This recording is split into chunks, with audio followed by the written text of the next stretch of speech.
Standing in the shadow of a colossal stone structure, built thousands of years ago with precision that still leaves modern engineers in awe, it's hard not to feel a sense of wonder. How did prehistoric civilizations, without the tools and technology we take for granted today, achieve such extraordinary feats? These ancient wonders aren't just remnants of the past, they're puzzles waiting to be solved, each one holding clues to the ingenuity and creativity of those who came before us. From towering megaliths to intricate water systems, these creations challenge everything we think we know about early human societies. In this video, we'll uncover the secrets behind these marvels, exploring how ancient people defied the limits of their time to leave a legacy that continues to inspire and mystify us. Get ready to step into a world where the impossible becomes possible, and every stone has a story to tell. Long before the rise of cities or the invention of writing, humanity's story began with a spark of creativity, a spark that would ignite the flames of progress for millennia to come. Picture this, a small group of early humans standing on a windswept plain, surrounded by nothing but the raw materials of nature. With no instruction manual, no advanced tools, and no blueprint to guide them, they began to shape their world. It started with something as simple as a sharpened stone, a tool that would become the cornerstone of human ingenuity. These early innovations weren't just about survival. They were the first steps in a journey of discovery, driven by necessity and an insatiable curiosity about the world around them. Take, for example, the humble hand axe, crafted from flint or obsidian. These tools were more than just sharp rocks. They were masterpieces of early engineering. By carefully chipping away at the stone, prehistoric people created tools that could cut, scrape, and even dig. But what's truly remarkable is how these tools evolved over time.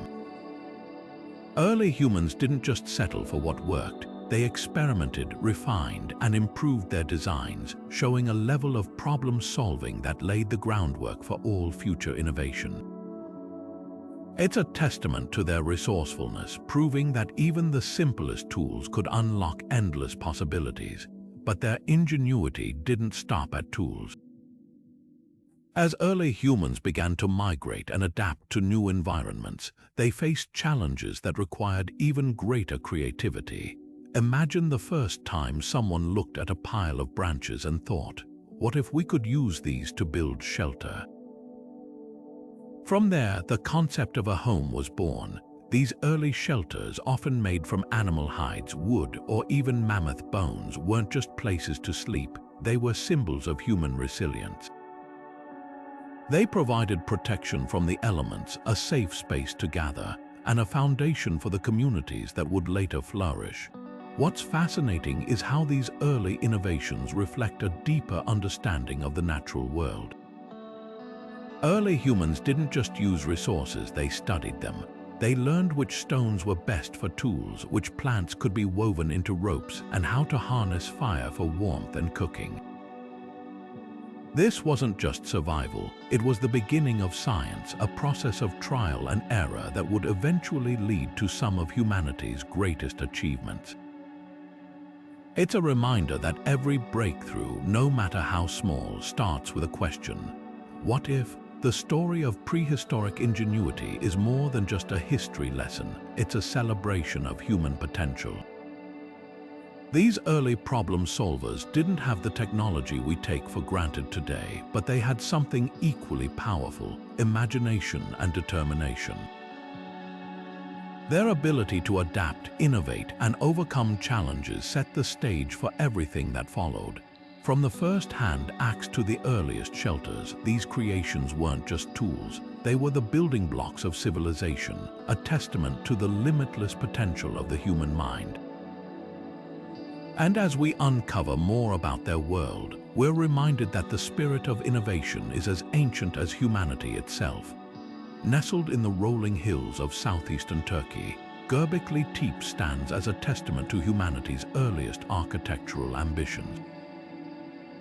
Dating back over 11,000 years, this ancient site predates Stonehenge by more than 6 millennia and the Great Pyramids by about 7,000 years. What makes Gerbikli Tepe so extraordinary isn't just its age, it's the sheer scale and complexity of its construction. Imagine a time when humans were still nomadic hunter-gatherers, living in small, mobile groups. Yet, somehow, these early people came together to build a series of circular stone structures, each adorned with massive, intricately carved pillars weighing several tons apiece. How did they achieve this without metal tools, wheels, or even a written language to guide them? The answer lies in their ingenuity and collective effort, a story that continues to baffle and inspire archaeologists today. The pillars themselves are a marvel of prehistoric craftsmanship, carved from local limestone. Some stand as tall as 20 feet and weigh up to 10 tons. What's even more striking are the intricate carvings that adorn them, images of animals like foxes, boars, and cranes, as well as abstract symbols that hint at a deeper meaning. These carvings weren't just decorative, they likely held significant cultural or spiritual importance. Some researchers suggest that the site may have been a gathering place for rituals or ceremonies, a precursor to what we now recognize as organized religion. If so, Göbekli Tepe offers a rare glimpse into the origins of human spirituality, a moment when our ancestors began to grapple with questions of existence and their place in the world.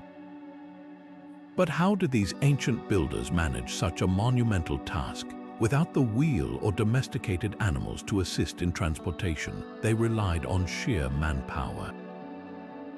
Teams of workers likely used ropes, levers, and sledges to move the massive stones from nearby quarries to the site. The precision of the carvings suggests a high level of skill and planning, indicating that these early builders had a deep understanding of their materials and techniques. What's even more remarkable is that Göbekli Tepe was intentionally buried around 8,000 years ago, preserved under layers of earth until its rediscovery in the 1990s. This act of burial has led some to speculate that the site held such profound significance that it was deliberately hidden, perhaps to protect its sacred nature or to mark the end of an era. Göbekli Tepe doesn't just challenge our understanding of prehistoric capabilities, it redefines them. For centuries, we've assumed that monumental architecture and complex societies emerged only after the advent of agriculture. Yet here we have a site built by hunter-gatherers, people who supposedly lacked the resources or organization for such ambitious projects. This discovery forces us to rethink the timeline of human development, suggesting that the seeds of civilization, our ability to cooperate, innovate, and create meaning, were sown much earlier than we once believed. It's a humbling reminder that our ancestors were far more capable and visionary than we often give them credit for. As we stand before the ancient stones of Göbekli Tepe, we're not just looking at a relic of the past, we're witnessing the dawn of human creativity and collaboration. This site is more than a temple, it's a testament to the enduring power of imagination and the shared human drive to build something greater than ourselves. It invites us to question what we thought we knew about our history and to marvel at the boundless potential of the human spirit. And as we continue to uncover its secrets, Göbekli Tepe reminds us that the story of humanity is still being written one stone at a time. Deep in the lush jungles of Costa Rica's Diquis Delta, an ancient mystery lies hidden beneath the canopy. Hundreds of perfectly round stone spheres, some as small as a baseball, others towering over 6 feet tall and weighing several tons. These enigmatic spheres, carved with astonishing precision, have baffled archaeologists and historians since their discovery in the 1930s. Who created them and why? What purpose could these seemingly perfect orbs have served in a world without modern tools or machines? The answers are as intriguing as the spheres themselves, offering a glimpse into a civilization that mastered both artistry and engineering long before the modern era. The craftsmanship of these spheres is nothing short of extraordinary. Made from a type of volcanic rock called gabbro, they were shaped using a combination of hammering, pecking, and grinding techniques. What's truly remarkable is their near-perfect roundness, a feat that would challenge even today's engineers with advanced technology. Researchers believe that ancient artisans used a combination of fire and water to heat and cool the stones, making them easier to shape. They then meticulously chiseled away at the surface, using other stones as tools until they achieved the desired form. The result, spheres so precise that their diameters vary by less than 5 centimeters across, a testament to the skill and patience of their creators. But the real mystery lies in their purpose. Some theories suggest that the spheres served as astronomical tools, aligned with celestial bodies to mark seasons or important events. Others propose they were symbols of power, displayed by tribal leaders to signify status or authority. There's also the possibility that they held spiritual significance, acting as conduits between the earthly and the divine. While we may never know their exact role, what's clear is that these spheres were far more than decorative objects. They were central to the cultural and social fabric of the people who made them. What's equally fascinating is the context in which these spheres were found. Many were discovered near ancient settlements, burial sites, or ceremonial areas, hinting at their importance in daily life. Some spheres were arranged in patterns, suggesting they were part of larger designs or layouts, possibly used for rituals or community gatherings. This connection to both the practical and the spiritual underscores the complexity of the society that created them, a society that valued not just survival, but meaning and beauty. The stone spheres of Costa Rica are more than just artifacts. They're a window into the ingenuity and creativity of a civilization that thrived long before written records. They remind us that even without modern technology, ancient people were capable of extraordinary achievements, driven by a desire to understand and shape their world. As we study these enigmatic creations, we're not just uncovering the past, we're celebrating the timeless human spirit of curiosity and innovation. And perhaps in their perfect roundness, we find a metaphor for the endless possibilities of human potential waiting to be discovered. In the sun-scorched deserts of southern Peru, where rain is a rare visitor and the land seems almost untouched by life, the Nazca civilization achieved what many would consider impossible. They turned one of the driest regions on Earth into a thriving agricultural hub, all thanks to an ingenious network of aqueducts that defied the harsh environment. These weren't just simple channels, they were a sophisticated system of underground tunnels and spiral wells, known as puquios, designed to tap into hidden water reserves deep beneath the desert floor. The Nazca didn't just survive in this unforgiving landscape, they flourished, and their solutions to the water crisis of their time remain a marvel of ancient engineering. What makes the puquios so remarkable is their design. Unlike surface-level canals that would quickly evaporate under the relentless desert sun, the Nazca built their aqueducts underground. This not only protected the water from the heat, but also minimized loss through evaporation, ensuring a steady supply even during prolonged droughts. The spiral wells, which resembled giant corkscrews carved into the earth, served a dual purpose. They provided access to the underground channels for maintenance and allowed cooler air to circulate, keeping the water fresh and reducing the risk of contamination. It's a system that demonstrates a profound understanding of both hydrology and environmental adaptation, centuries before modern science could explain these principles. But how did the Nazca manage to locate these hidden water sources without the technology we rely on today?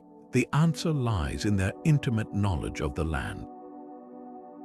By observing natural indicators like vegetation patterns and rock formations, they identified areas where underground water was likely to flow.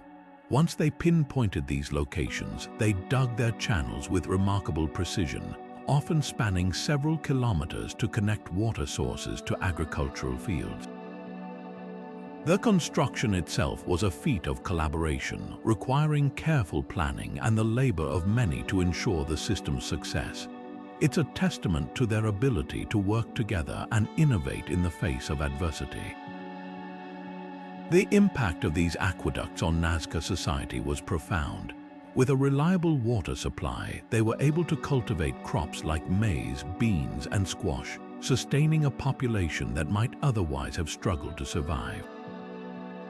This agricultural stability allowed them to develop a rich culture, famous for its intricate pottery and the mysterious Nazca lines etched into the desert floor. In many ways, the Puquioos were the lifeblood of their civilization, enabling them to thrive where others might have faltered.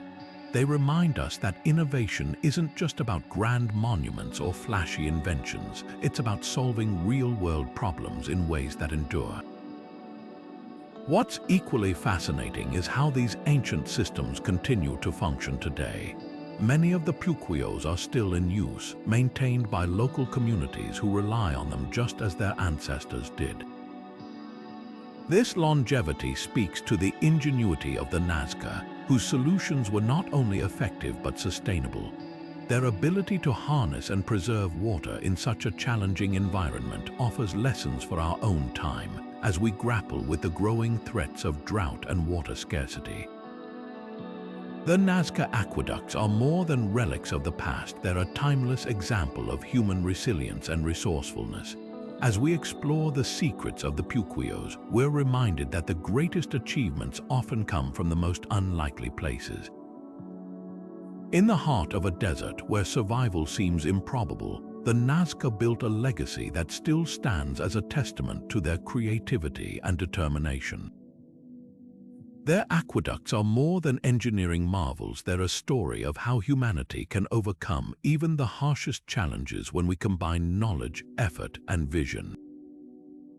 And as we face our own environmental challenges today, the Nazca's ancient wisdom might just hold the key to unlocking a more sustainable future. Rising like silent sentinels from the rugged terrain of Easter Island, the Moai statues command attention with their imposing presence. These towering figures, some standing as tall as 33 feet and weighing up to 80 tons, are more than just stone sculptures. They are a testament to the ingenuity and perseverance of the Rapa Nui people. Carved from volcanic tuff in the quarries of Rano Raraku, the Moai were created with nothing more than stone tools, human effort, and an extraordinary vision. But how did an isolated community with limited resources achieve such a monumental feat? The answer lies in their unwavering determination and a deep connection to their cultural and spiritual beliefs. The process of carving the Moai was as meticulous as it was labor-intensive. Using basalt tools called toki, Rapa Nui artisans chiseled away at the volcanic rock, carefully shaping each statue's distinctive features: elongated faces, prominent brows, and solemn expressions.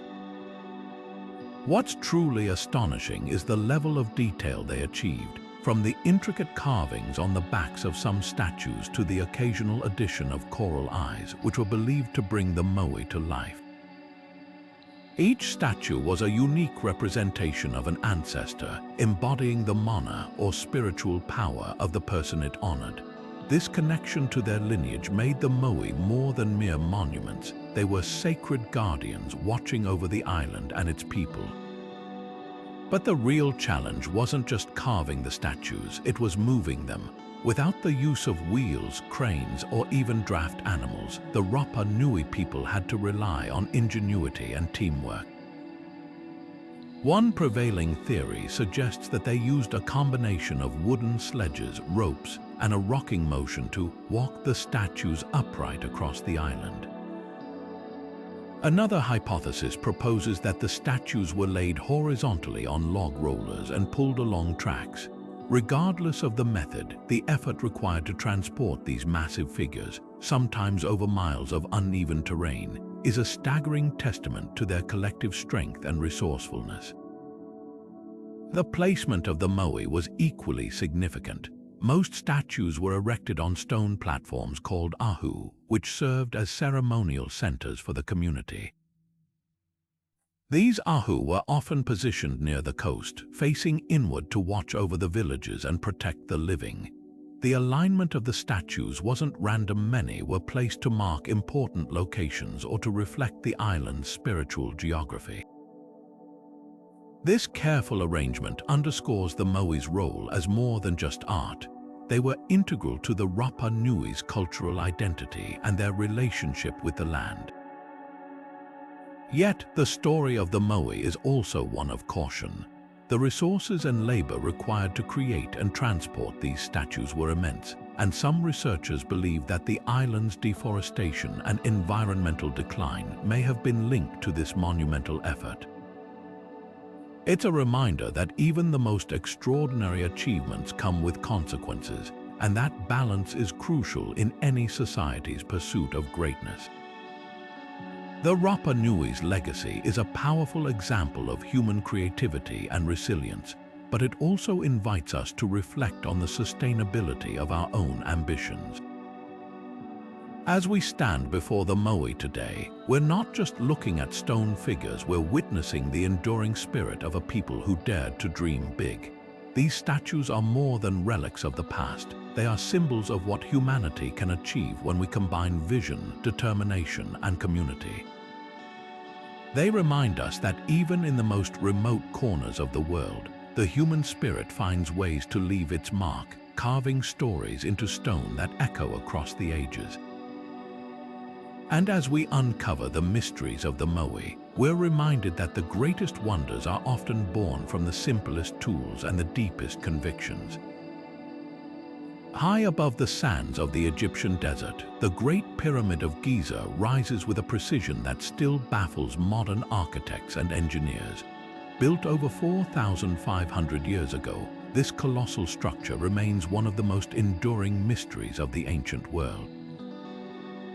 How did a civilization without lasers, cranes, or even the wheel manage to align the pyramid's sides so precisely with the cardinal directions north, south, east, and west? The answer lies in their profound understanding of astronomy, mathematics, and the natural world, a testament to the ingenuity of the ancient Egyptians. The alignment of the Great Pyramid is no accident. Each side is oriented to within a fraction of a degree of true north, a feat that would be impressive even with today's technology. Researchers believe the ancient builders used the stars to guide their work, particularly the circumpolar stars that never set below the horizon. By observing the movement of these stars, they could determine true north with remarkable accuracy. This celestial connection wasn't just practical, it was deeply symbolic, linking the pyramid to the heavens and reinforcing its role as a bridge between the earthly and the divine. But the precision doesn't end there. The pyramid's base is a near-perfect square with sides that vary by less than 5 centimeters in length. Achieving this level of accuracy required not only meticulous planning but also advanced surveying techniques. The Egyptians likely used a tool called a merkit, a simple yet effective device for measuring angles and aligning structures. Combined with a method known as the grid system, they could ensure that every stone was placed exactly where it needed to be. This attention to detail speaks to a level of craftsmanship and mathematical understanding that rivals even modern construction standards. The stones themselves are another marvel. The Great Pyramid is made up of over 2 million blocks, each weighing an average of 2.5 tons. Some of the interior stones, like those in the King's Chamber, are massive granite slabs weighing up to 80 tons. How did the ancient Egyptians cut, transport, and position these enormous blocks with such precision? One theory suggests they used copper chisels and wooden mallets to shape the softer limestone, while harder stones like granite were worked with dolerite, a type of volcanic rock. For transportation, they may have relied on sledges, rollers, and ramps, leveraging the power of human labor to move the stones across the desert. The construction process itself remains a subject of debate. Some researchers propose that the Egyptians used a straight ramp, gradually increasing its height as the pyramid grew. Others suggest a spiral ramp winding around the structure, allowing workers to move stones upward in a continuous loop. There's even a theory that water was used to reduce friction, making it easier to slide the massive blocks into place. While we may never know the exact methods, what's clear is that the ancient Egyptians employed a combination of ingenuity, teamwork, and sheer determination to achieve what seemed impossible. Beyond their physical construction, the pyramids embody a deeper mathematical and spiritual significance. The proportions of the Great Pyramid reflect the golden ratio, a geometric principle found throughout nature and art. Its height and base dimensions are said to encode mathematical constants such as pi, suggesting a level of knowledge that was far ahead of its time. For the ancient Egyptians, these proportions weren't just about aesthetics, they were a way of harmonizing the structure with the cosmos, creating a monument that was both functional and sacred. As we stand before the Great Pyramid today, we're reminded that this ancient wonder is more than just a tomb or a symbol of power. It's a testament to human creativity and ambition. The precision and complexity of its design challenge us to rethink what we thought we knew about prehistoric technology.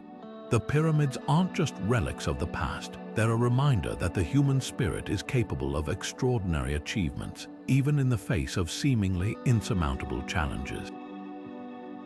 And as we continue to unravel their mysteries, we're left with a profound sense of awe, inspired by the brilliance of those who came before us.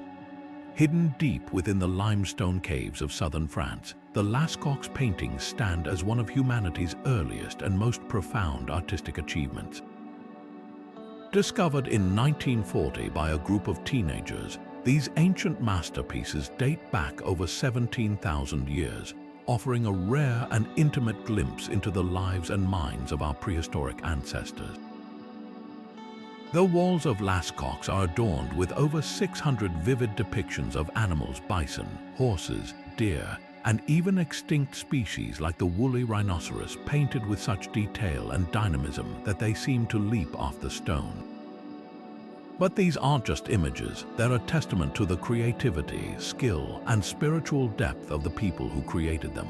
The techniques used to bring these paintings to life are as fascinating as the images themselves.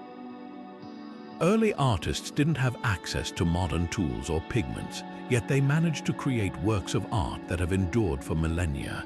They used natural materials like charcoal and ochre, grinding them into powders and mixing them with animal fat or plant sap to create vibrant paints.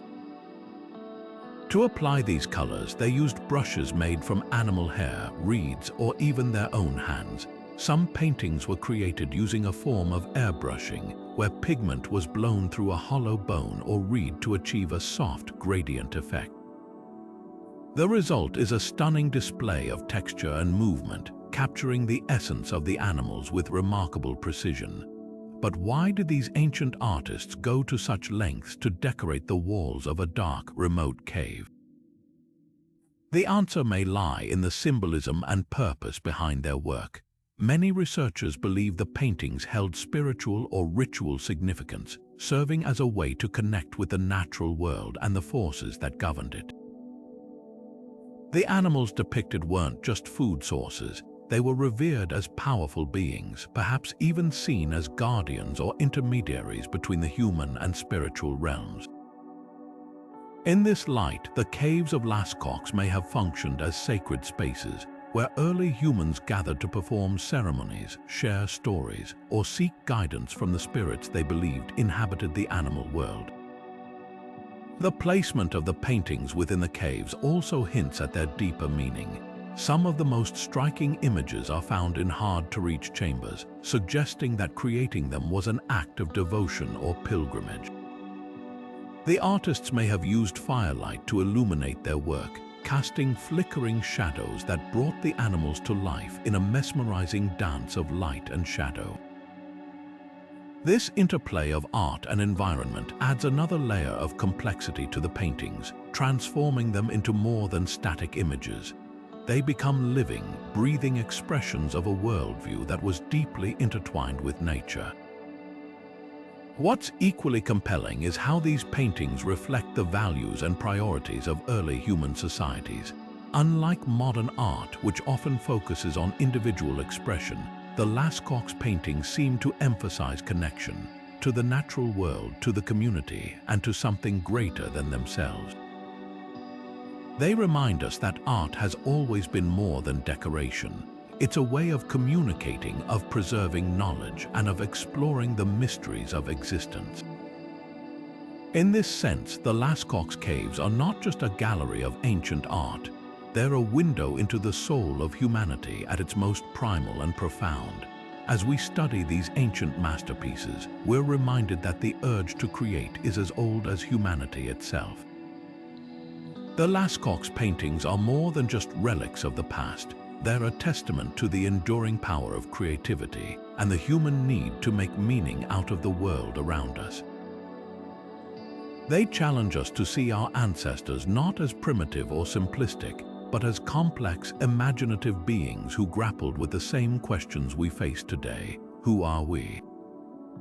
Where do we come from, and what does it mean to be part of something greater? In the flickering light of the Lascaux caves, we find not just answers, but a timeless connection to the artists who came before us. Nestled in the fertile plains of modern-day Turkey, the ancient city of Çatalhöyük stands as one of humanity's earliest experiments in urban living. Dating back over 9,000 years, this sprawling settlement was home to thousands of people at a time when most humans were still living in small, nomadic groups. What makes Çatalhöyük so remarkable isn't just its age, it's the way it redefines our understanding of prehistoric life. Here, we find evidence of a society that was not only highly organized but also deeply creative, with innovations in architecture, art, and social structure that continue to astonish archaeologists today. At the heart of Çatalhöyük's uniqueness is its architecture. Unlike the streets and alleys we associate with modern cities, this ancient settlement was a dense maze of interconnected houses, built so close together that residents entered their homes through holes in the roof. Imagine a city where the rooftops served as streets, with people climbing ladders to move from one building to the next. This design wasn't just practical, it was a reflection of the community's values. With no clear hierarchy or central authority, Çatalhöyük's layout suggests a society built on cooperation and shared space, where every home was equal and no single structure dominated the landscape. Inside these homes, the walls tell a story of vibrant creativity. Murals depicting hunting scenes, geometric patterns, and even what appear to be maps adorn the plastered surfaces, offering a glimpse into the daily lives and beliefs of the people who lived there. These paintings aren't just decorative, they're windows into a worldview that celebrated both the natural and the spiritual. Alongside the murals, archaeologists have uncovered hundreds of figurines, many depicting animals or human-like forms. Some speculate these figurines were used in rituals or as symbols of fertility and protection, hinting at a rich spiritual life that permeated every aspect of the community. But Çatalhöyük wasn't just a place of art and architecture, it was a thriving hub of innovation. The city's residents were skilled farmers, cultivating crops like wheat and barley, and raising domesticated animals such as sheep and goats. They also practiced advanced crafts, creating tools, pottery, and textiles that were both functional and beautiful. What's fascinating is how these innovations were integrated into daily life. For example, ovens and hearths were often built into the walls of homes, suggesting that cooking and crafting were communal activities shared among families and neighbors. The social structure of Çatalhöyük is equally intriguing. Unlike later cities, which often revolved around a central temple or palace, Çatalhöyük shows little evidence of a ruling class or elite. Instead, the city seems to have been organized around kinship and shared labor, with decisions made collectively rather than by a single leader. This egalitarian approach challenges the traditional narrative that civilization began with hierarchy and control. Instead, it suggests that early urban life could be built on cooperation and mutual support, offering a radically different model for how societies can function. What does Çatalhöyük tell us about the origins of civilization? It reminds us that the path to urban living wasn't a straight line but a complex web of choices, innovations, and cultural values. This ancient city shows that even in its earliest forms, human society was capable of remarkable creativity and adaptability. It also invites us to reconsider what we think we know about the past. Far from being primitive or simplistic, the people of Çatalhöyük were pioneers, laying the groundwork for the cities and cultures that would follow. As we explore the ruins of Çatalhöyük, we're not just uncovering the past, we're rediscovering the possibilities of human connection. This ancient city is more than a collection of artifacts. It's a testament to the enduring power of community, creativity, and shared purpose. It challenges us to imagine a world where innovation and equality go hand in hand, and where the roots of civilization are found not in domination, but in collaboration. And as we piece together the story of Çatalhöyük, we're reminded that the lessons of the past can still inspire us today, offering new ways to think about the future. Standing on the windswept plains of southern England, Stonehenge is more than just a collection of massive stones. It's a riddle carved in rock, a monument that has captured the imagination of generations. For centuries, this iconic stone circle has stood as a silent witness to the passage of time, its purpose and origins shrouded in mystery. Was it an ancient observatory tracking the movements of the sun and stars, a sacred site for rituals and ceremonies, or perhaps a burial ground for the elite? The truth may lie somewhere in between, but what's undeniable is the sheer ingenuity and spiritual depth of the people who built it. The most striking feature of Stonehenge is its alignment with celestial events. During the summer solstice, the rising sun shines directly through the monument's central axis, casting a golden glow across the stones. Similarly, the winter solstice sunset aligns with another key point in the circle, suggesting a deep connection between the structure and the cycles of the natural world.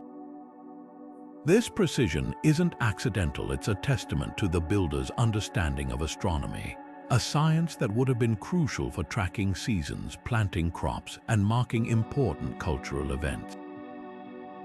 Some researchers even believe that Stonehenge served as a kind of prehistoric calendar, its stones acting as markers for solar and lunar movements. Whether or not this was its primary purpose, the alignment of Stonehenge with the heavens speaks to a worldview that saw humanity as deeply intertwined with the cosmos. But how did these ancient builders achieve such precision without modern tools or technology? The stones themselves are a marvel of engineering. The largest, known as sarsens, weigh up to 30 tons and were transported from quarries over 20 miles away. The smaller bluestones, some weighing as much as 4 tons, were brought from even farther, over 150 miles away in Wales. The logistics of moving these massive stones would have been daunting even by today's standards. Theories suggest they may have used sledges, rollers, and even rafts to transport the stones over land and water, relying on teamwork and sheer determination to complete the task. The process of erecting the stones would have been equally challenging, requiring careful planning and coordination to lift and position each one with precision. The cultural significance of Stonehenge is just as fascinating as its construction. For the people who built it, the monument likely held profound spiritual meaning. Some theories propose that it was a place of pilgrimage where people gathered to honor their ancestors or perform rituals tied to the cycles of the sun and moon. Others suggest it was a burial site with cremated remains found nearby, hinting at its role in commemorating the dead. Whatever its purpose, Stonehenge was clearly more than just a physical structure. it was a symbol of unity, a place where communities could come together to celebrate, mourn, or seek guidance from the spiritual realm. What makes Stonehenge even more remarkable is its longevity. Built in stages over thousands of years, it reflects the evolving beliefs and priorities of the people who shaped it. The earliest phase, dating back over 5,000 years, consisted of a simple circular ditch and bank. Over time, it was transformed into the iconic stone circle we recognize today, a testament to the enduring importance of the site. This continuity suggests that Stonehenge wasn't just a project for one generation. It was a legacy passed down and expanded upon by successive communities who saw it as a central part of their identity. As we stand before the towering stones of Stonehenge, we're reminded that this ancient monument is more than just a feat of engineering. It's a window into the minds and hearts of the people who built it. It challenges us to rethink what we know about prehistoric societies, revealing a level of sophistication and spiritual depth that rivals even modern achievements. Stonehenge isn't just a relic of the past, it's a testament to humanity's timeless quest for meaning, connection, and understanding in a vast and mysterious universe. And as we continue to unravel its secrets, we're left with a profound sense of awe, inspired by the brilliance and vision of those who came before us. Beneath the otherworldly landscape of central Turkey, where fairy chimneys and rock formations seem to defy gravity, lies a hidden world that few could imagine, an entire network of underground cities. Carved into the soft volcanic rock of Cappadocia, these subterranean marvels are a testament to the ingenuity and resilience of ancient civilizations. Imagine descending into a labyrinth of tunnels, chambers, and staircases, all meticulously designed to sustain life for thousands of people. These cities weren't just temporary hideouts, they were fully functional communities, complete with living quarters, storage areas, and even places of worship. But what drove an entire population to live beneath the earth, and how did they manage to thrive in such an environment? The answers reveal a story of survival, innovation, and remarkable foresight. The most striking feature of these underground cities is their sheer scale. Derinkuyu, the largest and most well-known, could house up to 20,000 people at its peak, with multiple levels extending as deep as 200 feet below the surface. Each level served a specific purpose, from livestock stables and food storage to kitchens, wineries, and even schools. The city was designed with precision, featuring narrow passageways that could be sealed off with massive stone doors to protect against invaders. These doors, some weighing over a ton, were operated by a system of levers and counterweights, showcasing a level of engineering sophistication that rivals many modern systems. It's a reminder that these weren't just hastily dug shelters, they were carefully planned and executed masterpieces of subterranean living. One of the most ingenious aspects of these cities is their ventilation system. Living underground for extended periods would have been impossible without a steady supply of fresh air, and the ancient builders of Cappadocia found a brilliant solution. They carved vertical shafts known as air wells that extended from the surface down to the deepest levels of the city. These shafts acted like natural chimneys, drawing in cool air from above and circulating it throughout the tunnels. The system was so effective that it maintained a stable temperature year-round, making the underground cities a refuge not just from invaders but also from the harsh climate above. This balance of practicality and innovation highlights the resourcefulness of the people who called these cities home. But life underground wasn't without its challenges. Imagine the psychological toll of spending weeks or even months in near-total darkness, with only the flicker of oil lamps to light the way. The confined spaces and lack of natural light would have required immense mental resilience, especially for those unaccustomed to such conditions. Yet the people of Cappadocia adapted, creating a sense of community and normalcy in the most unlikely of places. They decorated their living spaces with carvings and inscriptions, turning cold stone walls into expressions of art and identity. These personal touches remind us that even in the depths of the earth, the human spirit finds ways to flourish. The purpose of these cities has long been a subject of debate. While they undoubtedly served as refuges during times of invasion, particularly from threats like the Persian and Roman armies, they also played a crucial role in everyday life. The cool, stable environment made them ideal for storing food and water, ensuring that communities could survive droughts or sieges. Some researchers believe they may have also served as places of spiritual retreat, offering a sanctuary for religious practices away from the distractions of the surface world. Whatever their primary function, these cities reflect a deep understanding of both the challenges and opportunities presented by their environment. What's equally fascinating is how these underground cities continue to inspire us today.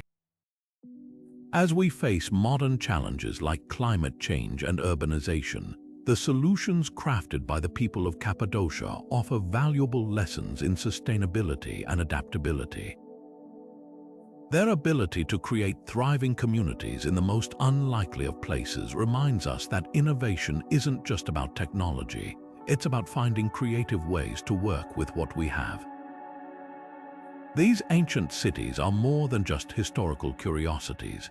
They're a testament to the enduring power of human ingenuity and the timeless drive to overcome adversity. As we explore the depths of Cappadocia's underground cities, we're reminded that the greatest wonders often lie beneath the surface. These hidden worlds challenge our assumptions about what's possible, showing us that even in the face of overwhelming challenges, humanity has the capacity to adapt, innovate, and thrive.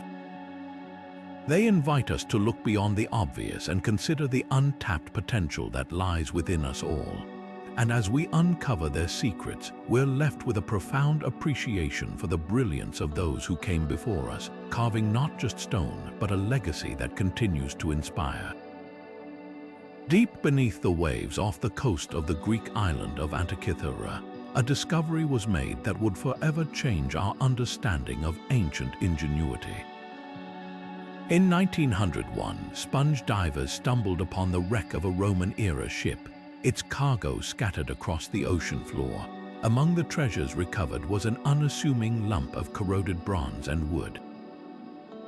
At first glance, it seemed like just another artifact, but as researchers began to clean and study it, they uncovered something extraordinary, a complex device filled with interlocking gears and intricate dials. This was no ordinary relic. It was the Antikythera mechanism, a masterpiece of ancient engineering often hailed as the world's first computer. The mechanism itself is a marvel of precision and complexity. Made up of over 30 bronze gears, some as small as a fingernail, it was designed to calculate and predict astronomical events with astonishing accuracy. The device could track the movements of the sun and moon, predict eclipses, and even model the irregular orbit of the moon around the Earth. But what's truly mind-blowing is how it achieved this. The gears were arranged in a way that mimicked the mathematical relationships of celestial bodies, effectively creating a mechanical model of the cosmos. It's a level of sophistication that wouldn't be seen again in clockwork devices for over 1,000 years. Who created this incredible machine, and how did they possess such advanced knowledge? While we may never know for certain, the Antikythera mechanism is believed to have been crafted by Greek scientists or engineers around 150 to 100 BC. Some researchers point to the island of Rhodes as a possible origin, as it was a center of learning and innovation at the time. The device's precision suggests a deep understanding of mathematics, astronomy, and metallurgy knowledge that was likely passed down through generations of scholars. What's even more intriguing is the possibility that this wasn't a one-of-a-kind creation. The Antikythera mechanism may have been part of a larger tradition of scientific instruments, most of which have been lost to time. The mechanism's purpose is equally fascinating. While it was undoubtedly a tool for astronomical calculations, it may have also served a ceremonial or educational role. Some believe it was used to prepare calendars for religious festivals or to teach students about the cosmos. Others suggest it was a navigational aid, helping sailors chart their course by the stars. Whatever its primary function, the Antikythera mechanism reflects a worldview that saw the heavens as both a source of wonder and a guide for human affairs. It's a reminder that ancient civilizations weren't just concerned with survival, they sought to understand the universe and their place within it. What makes the Antikythera mechanism so groundbreaking is how it challenges our assumptions about ancient technology. For centuries, we've viewed the ancient world as a time of simple tools and rudimentary knowledge. But this device shatters that narrative, revealing a level of sophistication that rivals even our modern achievements. It forces us to ask what other technologies might have existed that we've yet to discover, and how much of our understanding of history is shaped by the artifacts that have survived rather than those that were lost. As we piece together the story of the Antikythera mechanism, we're reminded that innovation isn't a linear process. The ancient Greeks didn't have access to the tools or materials we take for granted today, yet they created something that continues to astonish us. It's a testament to the power of human curiosity and the enduring drive to solve the mysteries of the universe. And as we marvel at this ancient computer, we're left with a profound sense of connection to the minds that crafted it, minds that, like ours, looked to the stars and dreamed of unlocking their secrets. High in the rugged Andes Mountains, where thin air and steep slopes make farming seem almost impossible, the Inca civilization achieved what many would consider a miracle. They turned some of the most inhospitable terrain on Earth into a thriving agricultural landscape, thanks to their ingenious use of terraces. These stepped fields, carved into the mountainsides like giant staircases, are more than just a feat of engineering. They're a testament to the Incas' deep understanding of their environment and their ability to adapt to even the harshest conditions. But how did they manage to grow crops at such extreme altitudes, and what can we learn from their methods today? The answers lie in their innovative approach to farming, a blend of creativity, resourcefulness, and respect for nature. The terraces themselves are a marvel of design. By cutting flat platforms into the slopes, the Inca created stable areas for planting, preventing soil erosion and maximizing the use of limited arable land. Each terrace was supported by stone walls, carefully constructed to withstand the region's frequent earthquakes and heavy rains. These walls weren't just functional, they were works of art, built with such precision that many still stand today, centuries after their construction. The terraces also allowed the Inca to grow a wide variety of crops, from potatoes and maize to quinoa and coca, ensuring a diverse and resilient food supply for their empire. But the real secret to the Incas' success wasn't just the terraces, it was their sophisticated irrigation systems. Water, a precious resource in the high Andes, was channeled from mountain springs and rivers through a network of canals and aqueducts. These systems were designed to distribute water evenly across the terraces, ensuring that every plant received the moisture it needed to thrive. Some canals stretched for miles, winding through the mountains with a precision that rivals modern engineering. The Inca even developed techniques to capture and store rainwater, creating reservoirs that could sustain crops during dry seasons. This mastery of water management was crucial to their ability to support a large population in such a challenging environment. What's equally impressive is how the Inca integrated their agricultural practices with the natural world. They understood the importance of biodiversity, rotating crops to maintain soil fertility, and planting different species at varying altitudes to take advantage of microclimates. They also used natural fertilizers such as guano from seabirds to enrich their fields. This holistic approach to farming wasn't just about survival, it was about sustainability, ensuring that the land could continue to provide for future generations. It's a lesson that feels particularly relevant today as we grapple with the environmental challenges of modern agriculture. The impact of the Incas' agricultural innovations extended far beyond their fields. By creating a reliable food supply, they were able to support a complex and highly organized society, with cities, roads, and fortresses that stretched across thousands of miles. Their terraces also played a role in their spiritual and cultural life, reflecting a worldview that saw the land as sacred and interconnected. For the Inca, farming wasn't just a practical necessity, it was a way of honoring the earth and the forces that sustained them. As we look at the terraced farms of the Inca today, we're reminded that the greatest achievements often come from working with nature, not against it. These ancient fields are more than just a testament to human ingenuity. They're a blueprint for how we might approach the challenges of feeding a growing population in a changing climate. They show us that even in the most difficult environments, creativity and collaboration can unlock possibilities that seemed out of reach. And as we explore the legacy of the Inca, we're inspired by their ability to turn adversity into opportunity, leaving behind a legacy that continues to teach and inspire. Tucked away in the rugged desert canyons of southern Jordan, the ancient city of Petra emerges like a mirage, a breathtaking masterpiece carved directly into the rose-red sandstone cliffs. Known as the Lost City, Petra is more than just an archaeological wonder. It's a testament to the ingenuity and resilience of the Nabateans, a nomadic Arab tribe who transformed this arid landscape into a thriving hub of trade and culture over 2,000 years ago.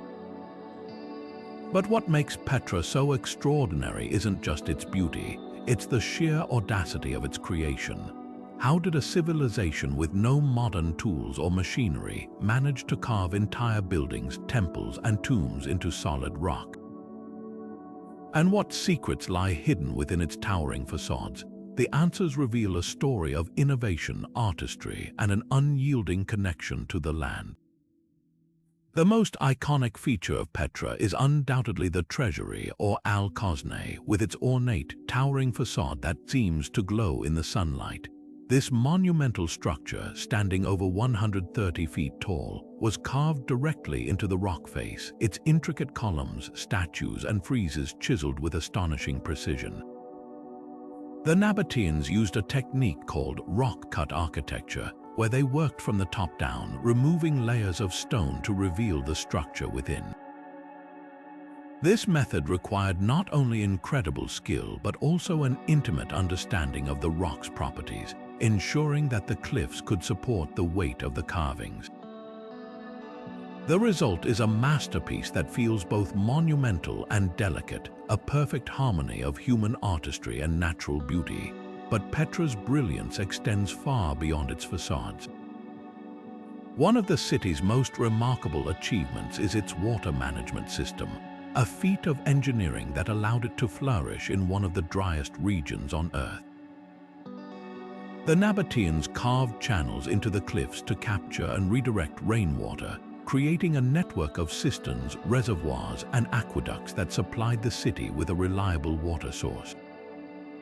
They even used terracotta pipes to transport water across long distances, ensuring that every corner of Petra had access to this precious resource. This ingenuity wasn't just practical, it was transformative, turning a barren desert into a lush oasis that supported a population of tens of thousands. The challenges of building in such a remote and unforgiving environment cannot be overstated. Petra's location, hidden deep within a series of narrow gorges, provided natural protection from invaders but also made construction a monumental task. Every stone had to be quarried and transported by hand, every structure carefully planned to withstand the elements. Yet, the Nabateans embraced these challenges, turning the cliffs themselves into their canvas and the desert into their stage. Their ability to adapt to their environment speaks to a deep respect for the land and a willingness to innovate in the face of adversity. Beyond its architectural marvels, Petra holds profound cultural significance.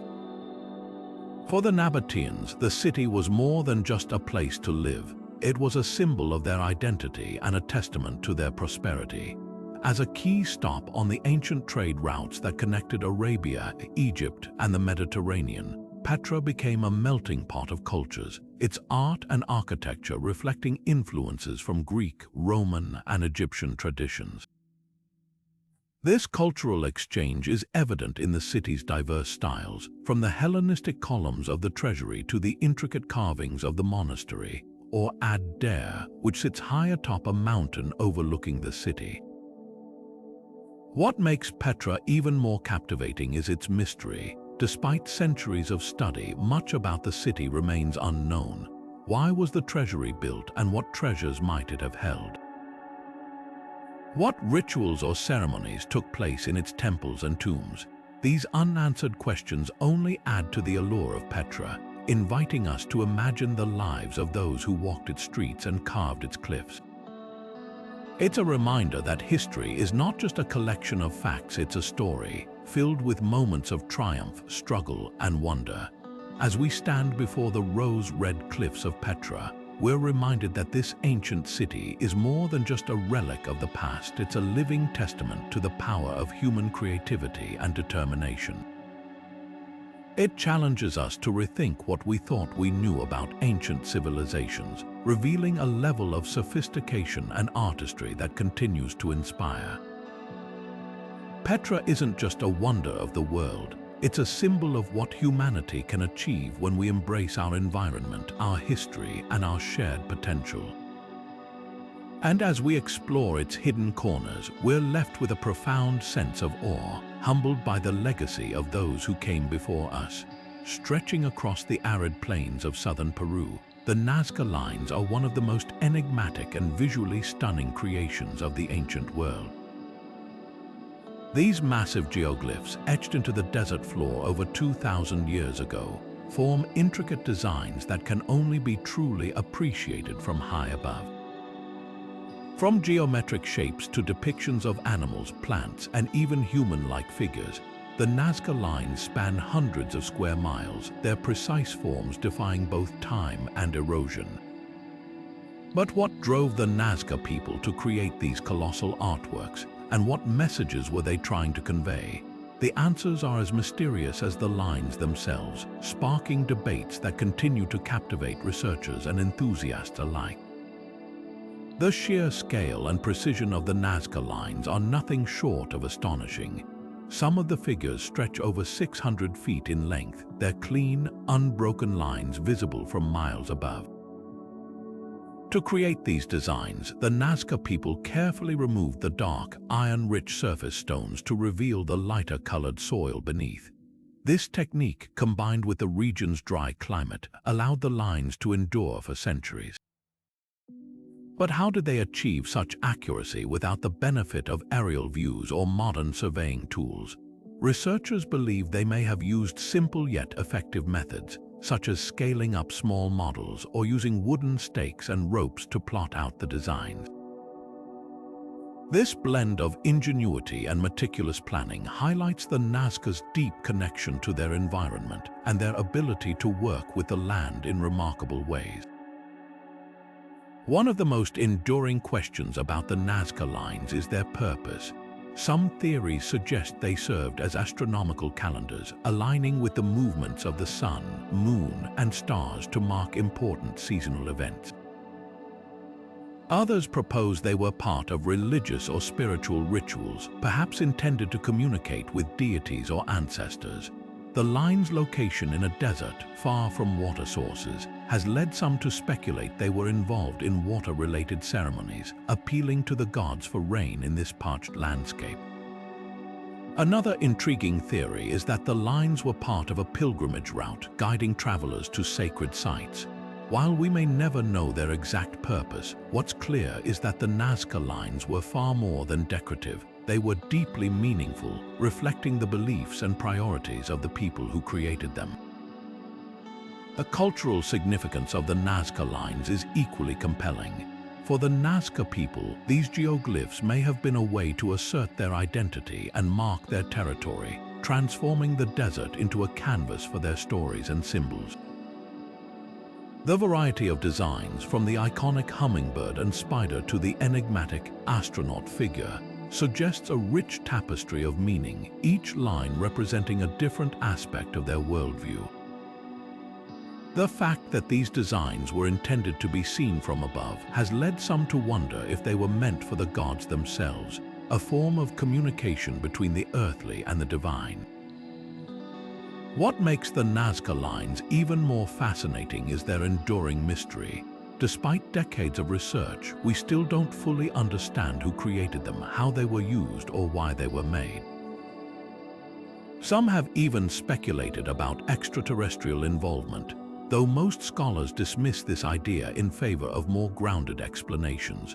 What we do know is that the Nazca lines are a testament to the creativity and ingenuity of a society that thrived in one of the harshest environments on Earth. They remind us that even in the most unlikely places, humanity can leave a lasting mark, using the simplest tools to create something extraordinary. As we gaze down at the Nazca lines from above, we're reminded that these ancient designs are more than just a curiosity. They're a window into the minds and hearts of the people who made them. They challenge us to rethink what we know about prehistoric societies, revealing a level of artistic and spiritual sophistication that continues to inspire. The Nazca lines are not just a wonder of the ancient world. They're a testament to the timeless human desire to create, communicate, and connect with something greater than ourselves. And as we continue to unravel their secrets, we're left with a profound appreciation for the legacy of the Nazca, a people who turned the desert into a masterpiece. High in the mist-shrouded peaks of the Andes, the ancient city of Machu Picchu emerges like a dream carved in stone. Perched nearly 8,000 feet above sea level, this iconic Inca site is a breathtaking fusion of natural beauty and human ingenuity. Built in the 15th century, Machu Picchu stands as a testament to the incredible skill and vision of its creators, who transformed a rugged mountain ridge into a thriving urban center. But what makes this city so extraordinary isn't just its stunning location. It's the precision and innovation behind every stone, terrace, and water channel. How did the Inca manage to build such a masterpiece in one of the most inaccessible places on Earth? The answer lies in their unparalleled understanding of engineering, their deep connection to the land, and their ability to turn challenges into opportunities. At the heart of Machu Picchu's brilliance is its stonework. The city's buildings are constructed from precisely cut blocks of granite, fitted together so tightly that not even a knife blade can slip between them. This technique, known as ashlar masonry, required immense skill and patience. Each stone was shaped by hand, using tools made of harder rocks like bronze or dolerite. The result is a series of structures that have withstood earthquakes, heavy rains, and centuries of wear. The precision of the stonework isn't just about aesthetics, it's a reflection of the Incas' belief in harmony and balance, both in their architecture and their worldview. The stones seem to grow naturally from the mountain, as if the city itself were an extension of the earth. But Machu Picchu isn't just a showcase of stonework, it's a marvel of urban planning. The city is divided into distinct zones, each with its own purpose. The agricultural sector features terraced fields that cascade down the mountainside, their stepped design preventing soil erosion and maximizing space for crops like maize, potatoes, and quinoa. These terraces weren't just functional, they were a work of art, blending seamlessly with the natural contours of the land. Above them, the urban sector housed temples, palaces, and residential buildings, arranged in a way that reflected the Incas' hierarchical society. At the center of it all sits the Intihuatana, a carved stone pillar believed to have been used for astronomical observations or religious ceremonies. This careful layout reveals a society that valued both practicality and spirituality, creating a space where daily life and sacred rituals were intertwined. One of the most remarkable aspects of Machu Picchu is its water management system. In a region where heavy rains are followed by long dry seasons, managing water was essential. The Inca engineered a sophisticated network of channels and fountains that collected rainwater from the mountain springs and distributed it throughout the city. The system was designed with such precision that even today, water flows reliably through the stone conduits. This innovation wasn't just about survival, it was a way of honoring the natural world. The Inca viewed water as a sacred resource, and their ability to harness it reflects their deep respect for the environment. The purpose of Machu Picchu has long been a subject of debate. Some believe it was a royal estate built for the Inca Emperor Pachacuti as a retreat or ceremonial center. Others suggest it was a place of pilgrimage where people gathered to honor their ancestors or connect with the divine. There's also the theory that it served as an astronomical observatory, its structures aligned with the movements of the sun and stars. Whatever its primary function, Machu Picchu was clearly a place of great significance, a symbol of the Incas' power and their connection to the cosmos. Building Machu Picchu in such a remote and challenging location was no small feat. The site is surrounded by steep cliffs and dense jungle, making access difficult even today. The Inca had to transport massive stones and other materials up the mountain, likely using a combination of ramps, ropes, and sheer manpower. The construction process would have required meticulous planning and coordination, as well as a deep understanding of the land. Yet, the Inca embraced these challenges, turning the mountain itself into their greatest ally. The result is a city that feels both monumental and intimate, a place where human ambition meets the grandeur of nature. As we explore the ruins of Machu Picchu, we're reminded that this ancient city is more than just a wonder of the world. It's a testament to the resilience and creativity of the human spirit. It challenges us to rethink what we know about prehistoric civilizations, revealing a level of sophistication and artistry that continues to inspire. Machu Picchu isn't just a relic of the past. It's a living reminder of what humanity can achieve when we work with nature rather than against it. And as we walk its stone pathways, we're left with a profound sense of connection to the people who built it, their legacy etched into the very fabric of the mountain. Deep in the lush jungles of southern Mexico, the Olmec civilization left behind a legacy that continues to captivate and mystify: the colossal stone heads. Towering at over 9 feet tall and weighing as much as 20 tons, these massive sculptures are carved from single blocks of basalt, their stern faces gazing out with an air of timeless authority. Created over 3,000 years ago, the Olmec heads are not just artifacts. They are windows into a culture that laid the foundations for all subsequent Mesoamerican civilizations. But who were these enigmatic figures, and what do their imposing visages tell us about the people who created them? The answers lie in the artistry, innovation, and cultural depth of the Olmec, a society often referred to as the mother culture of the Americas. The most striking aspect of the colossal heads is their sheer scale and craftsmanship. Each head was carved from a single block of volcanic basalt, a material known for its hardness and durability. The Olmec artisans used stone tools, likely made of jade or obsidian, to shape these massive boulders into detailed human faces. The precision of their work is astounding, with each head featuring distinct facial features, headdresses, and expressions. Some even bear traces of paint, suggesting that they were once brightly colored, adding a layer of vibrancy to their already imposing presence. The level of skill required to create these sculptures speaks to a society that valued artistry and had the technical expertise to execute such ambitious projects. But how did the Olmec manage to transport these massive stones across great distances without the use of wheels or pack animals?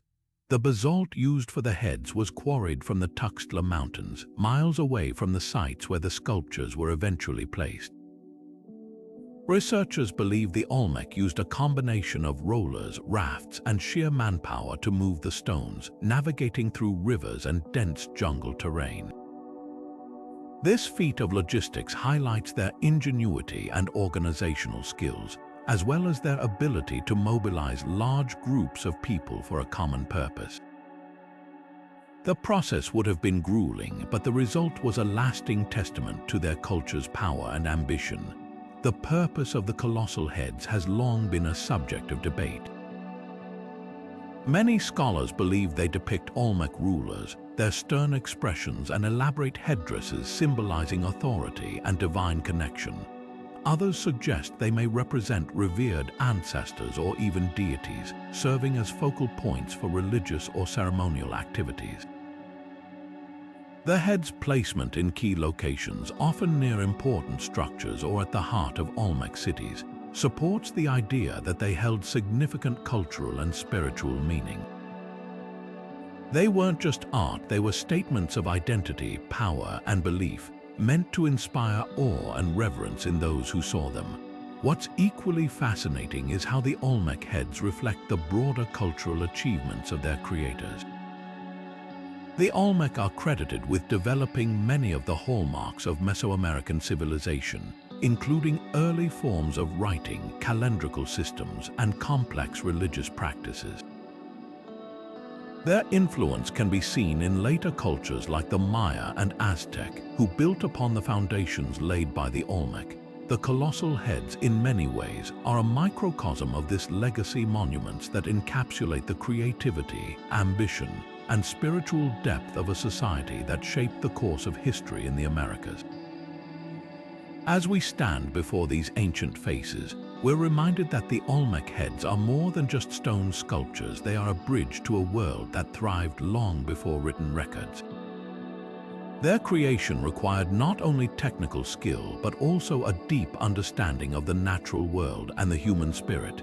They challenge us to see the Olmec not as a primitive society, but as a vibrant and sophisticated culture capable of extraordinary achievements. And as we uncover their secrets, we're left with a profound appreciation for the artistry and vision of a people who carved their legacy into stone, ensuring that their story would endure for millennia. Rising from the highlands of central Mexico, the ancient city of Teotihuacan stands as a testament to the ingenuity and ambition of a civilization that thrived over 2,000 years ago. At its peak, this sprawling metropolis was home to over 100,000 people, making it one of the largest cities in the ancient world. Its name, given by the Aztecs centuries later, means the place where the gods were created, and walking through its grand avenues and towering pyramids, it's easy to see why. Teotihuacan was more than just a city. It was a masterpiece of urban planning, a hub of culture and trade, and a place where art and architecture intertwined to create something truly extraordinary. The most iconic features of Teotihuacan are its monumental pyramids, which dominate the landscape and inspire awe even today. The Pyramid of the Sun, the largest structure in the city, rises over 200 feet high and covers an area nearly as large as the Great Pyramid of Giza. Built from millions of tons of stone, it was likely constructed in stages, with each layer representing a new phase of the city's growth and power. Nearby, the Pyramid of the Moon mirrors its larger counterpart, its elegant proportions and ceremonial platforms suggesting it played a central role in rituals and gatherings. Together, these pyramids form the heart of Teotihuacan's sacred axis, a carefully planned alignment that reflects the city's deep connection to the cosmos. But Teotihuacan's brilliance extends far beyond its pyramids. The city's urban design was a marvel of sophistication, with wide avenues, residential compounds, and public spaces arranged in a grid-like pattern. The Avenue of the Dead, the city's main thoroughfare, stretches for over a mile and is flanked by temples, palaces, and plazas. This careful organization suggests a society that valued order and community, with spaces designed not just for living but for connection and celebration. The residential areas, in particular, reveal a surprising level of equality, with evidence of shared resources and communal living that challenges our assumptions about ancient hierarchies. One of the most captivating aspects of Teotihuacan is its art. The city's walls are adorned with vibrant murals, their colors still strikingly vivid after centuries of exposure. These paintings depict scenes of daily life, religious ceremonies, and mythical beings, offering a glimpse into the beliefs and values of the people who lived here. The murals also reveal a society deeply connected to nature, with images of plants, animals, and water reflecting their reverence for the environment. In addition to murals, Teotihuacan's artisans created intricate pottery, figurines, and jewelry, their craftsmanship showcasing a level of skill and creativity that rivals even modern art. Despite its grandeur, Teotihuacan's decline remains one of history's great mysteries. Around the 7th century CE, the city was abandoned, its once thriving streets left eerily silent. Theories about its downfall range from environmental factors such as drought or soil depletion to social upheaval, including internal conflict or invasion. Some researchers suggest that a combination of these factors led to the city's collapse, while others point to evidence of a deliberate, ceremonial destruction of key structures. Whatever the cause, Teotihuacan's legacy endures, its influence evident in the cultures that followed, including the Aztecs, who revered the city as a sacred site. What makes Teotihuacan so remarkable is not just its size or its pyramids, but the way it embodies the spirit of human creativity and resilience. This was a city built by people who dared to dream big, who transformed a rugged landscape into a thriving center of culture and innovation. Its architecture, art, and urban planning reflect a society that valued beauty, community, and connection to the natural world. And as we walk its ancient streets today, we're reminded that the greatest wonders of the past are not just relics. They are invitations to explore, to learn, and to marvel at the boundless potential of the human spirit. Teotihuacan is more than a city. It's a story, one that continues to inspire and challenge us to see the world in new ways. Standing at the edge of the Giza Plateau, the Great Sphinx gazes out over the sands of Egypt with an air of timeless mystery.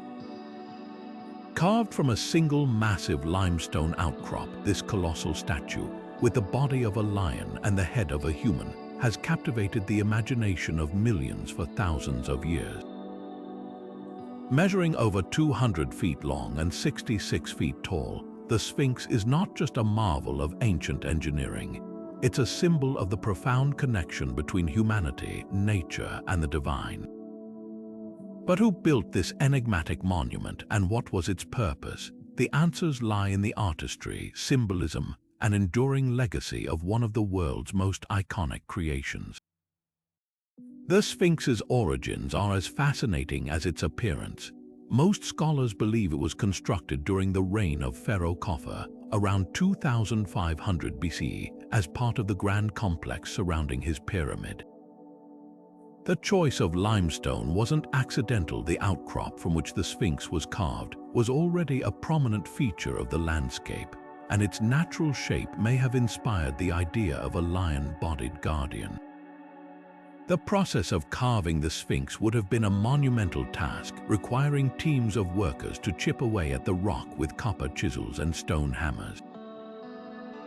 The details of the statue's face, headdress, and body were then refined with painstaking precision, showcasing the skill and patience of the artisans who brought it to life. But what does the Sphinx represent? One prevailing theory is that it embodies the pharaoh himself, blending human intelligence with the strength and majesty of a lion. This fusion of forms would have symbolized the ruler's divine authority and his role as a protector of the people. Others suggest the Sphinx served as a guardian of the necropolis, watching over the pyramids and ensuring the safe passage of the pharaohs into the afterlife. Its east-facing orientation, gazing toward the rising sun, has led some to believe it was also a solar symbol connected to the worship of the sun god Ra. Whatever its primary meaning, the Sphinx is a powerful reminder of the ancient Egyptians' ability to weave art, religion, and power into a single, awe-inspiring creation.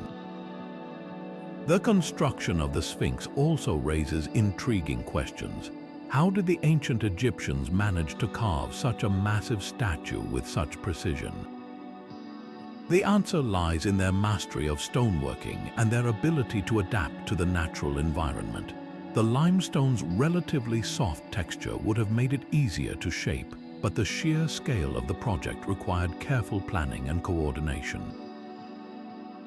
Workers likely used ramps, scaffolding, and simple tools to sculpt the Sphinx, relying on their knowledge of geometry and proportion to achieve its harmonious form.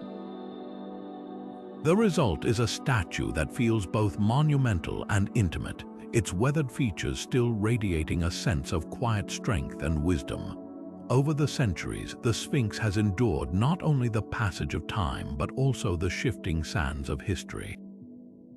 It has been buried, excavated, and restored multiple times, each layer of its story adding to its mystique. From its possible role in ancient rituals to its enduring presence in modern culture, the Sphinx continues to inspire wonder and curiosity. Its missing nose, often the subject of myths and legends, only adds to its enigmatic allure, reminding us that even the greatest monuments are not immune to the ravages of time. The Great Sphinx is more than just a statue, it's a testament to the creativity and ambition of an ancient civilization that sought to leave its mark on the world. It challenges us to see beyond the surface, to explore the deeper meanings and stories behind its stone gaze. As we stand before this ancient guardian, we're reminded that the greatest mysteries are often the ones that endure, inviting us to imagine, question, and marvel at the ingenuity of those who came before us. And in its silent presence, the Sphinx continues to whisper the secrets of a world long past, waiting for us to listen. Nestled deep within the jungles of modern-day Cambodia, the ancient city of Angkor Wat rises like a mirage of stone and spirituality. Built in the 12th century by the Khmer Empire, this sprawling temple complex is not just a marvel of architecture, it's the largest religious monument on Earth. Covering an area of over 400 acres, Angkor Wat is a breathtaking fusion of art, engineering, and devotion. Its towering spires, intricate carvings, and vast moats reflect a level of sophistication that continues to inspire awe centuries after its construction. But what makes Angkor Wat so extraordinary isn't just its size, it's the story of how a civilization without modern technology created something so grand, so precise, and so enduring. At the heart of Angkor Wat's brilliance is its design. The temple is laid out in a series of concentric rectangles, symbolizing the Hindu cosmology of Mount Meru, the mythical home of the gods. Each level of the complex represents a different realm, from the earthly to the divine, with the central tower soaring over 160 feet into the sky as a representation of the heavens. This intricate layout wasn't just symbolic, it was a feat of mathematical precision, with every wall, corridor, and courtyard carefully aligned to reflect the harmony of the universe. The temple's orientation to the west, a rarity in Hindu architecture, has led some scholars to suggest it may have also served as a funerary monument, adding another layer of mystery to its purpose. One of the most striking features of Angkor Wat is its intricate carvings, which cover nearly every surface of the temple. These bas-reliefs depict scenes from Hindu epics like the Mahabharata and the Ramayana, as well as historical events and everyday life in the Khmer Empire. The level of detail is astonishing, with figures so lifelike they seem to leap off the stone. Some panels stretch over 300 feet long, their narratives unfolding like ancient storybooks. These carvings weren't just decorative, they were a way of preserving knowledge, sharing stories, and connecting the people to their gods. It's a reminder that art and spirituality were deeply intertwined in the Khmer worldview, with every chisel mark serving a greater purpose. But Angkor Wat's wonders extend beyond its stone walls. The temple is surrounded by a vast moat, over 200 feet wide and stretching for miles. This wasn't just a defensive feature, it was part of an elaborate water management system that allowed the Khmer to thrive in a region prone to both floods and droughts. The moat served as a reservoir, collecting rainwater during the monsoon season and distributing it through a network of canals and barrages or artificial lakes to irrigate crops and sustain the population. This system wasn't just practical, it was a reflection of the Khmer's deep understanding of their environment and their ability to harness its resources. It's a lesson in sustainability that feels strikingly relevant today. The construction of Angkor Wat itself is a story of determination and ingenuity. The temple is made primarily of sandstone, quarried from mountains over 30 miles away and transported to the site using a combination of rafts, elephants, and sheer human effort. The precision of the stonework is astounding, with blocks fitted together so tightly that they required no mortar. Some of the stones weigh several tons, yet they were lifted and positioned with remarkable accuracy, a testament to the skill and coordination of the Khmer builders. The process would have required thousands of workers, from stonemasons and sculptors to engineers and laborers, all working together to create something truly monumental. Angkor Wat's cultural and spiritual significance cannot be overstated. For the Khmer people, it was more than just a temple, it was a symbol of their empire's power, a place of worship and a connection to the divine. Over time, as the empire shifted from Hinduism to Buddhism, the temple evolved to reflect these changing beliefs, with new statues and carvings added to honor the Buddha. This adaptability is a testament to Angkor Wat's enduring relevance, a place where the spiritual and the practical coexist in perfect harmony. What makes Angkor Wat even more remarkable is its resilience.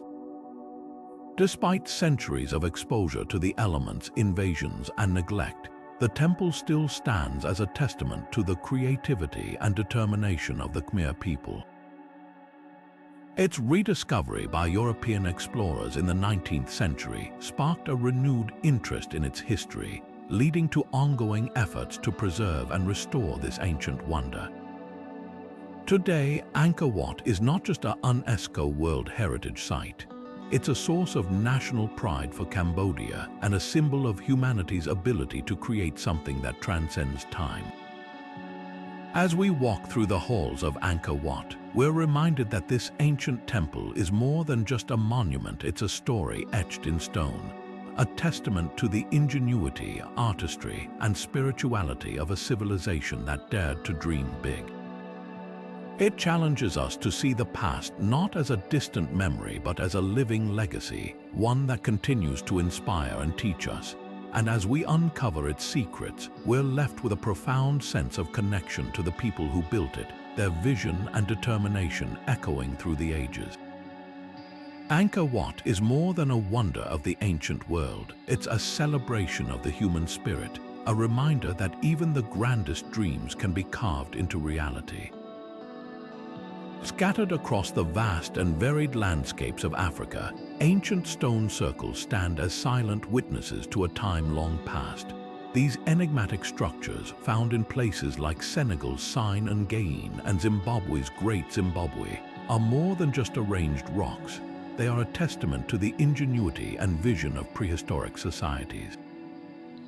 Unlike the towering pyramids or intricate temples of other civilizations, these circles are understated yet profound, offering a glimpse into the lives and beliefs of the people who built them. But what were they used for, and how did these ancient builders manage to create such precise formations without the tools we take for granted today? The answers lie in the stones themselves, each one telling a story of creativity, community, and connection to the cosmos. One of the most intriguing aspects of these stone circles is their potential role as astronomical observatories. Many of the circles are aligned with celestial events, such as the rising and setting of the sun or the positions of key stars.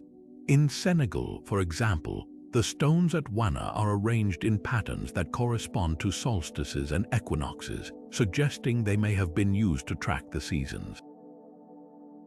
This connection to the heavens reflects a deep understanding of the natural world, as well as a desire to harmonize human life with the rhythms of the universe.